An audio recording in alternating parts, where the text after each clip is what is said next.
আসসালামু আলাইকুম। সেনানিবাসে বীর মুক্তিযোদ্ধাদের সম্মানে বাংলাদেশ সেনাবাহিনীর প্রধান যা বলল জানবো আজকের এই ভিডিওতে। তবে আপনি যদি যুদ্ধের জীবন চ্যানেলে নতুন হয়ে থাকেন, চ্যানেলটা অবশ্যই সাবস্ক্রাইব করবেন, পাশেই থাকবেন।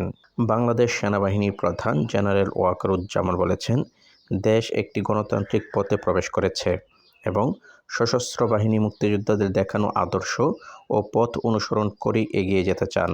গত 18 মাসের বিশেষ পরিস্থিতিতে সেনাবাহিনী অত্যন্ত গুরুত্বপূর্ণ ও পেশাদারিত্বের সঙ্গে দায়িত্ব পালন করেছেন বলেও উল্লেখ করেন তিনি।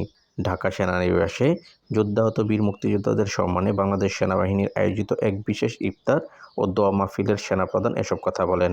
সেনাপ্রধান বলেন, গত 18 মাস দেশের জন্য একটি বিশেষ ও গুরুত্বপূর্ণ সময় ছিল।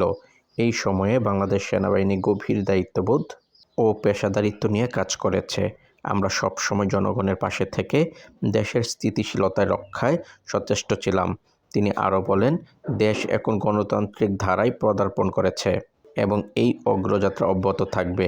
অনুষ্ঠানে ৭১-এর রণাঙ্গনের বীর সেনারা তাদের রক্তঝরা দিনগুলো স্মৃতিচারণ করেন। সেনাপ্রধান ওয়াকারুজ্জামান গভীর শ্রদ্ধার সঙ্গে জুলাই গণঅভ্যুত্থান সহ সব গণতান্ত্রিক আন্দোলনে শহীদদের আত্মার মাগফিরাত কামনা করেন। ইফতার মাহফিলে উপস্থিত যুদ্ধাহত বীর মুক্তিযোদ্ধারা সেনাবাহিনীর এই উদ্যোগের প্রতি কৃতজ্ঞতা জানান।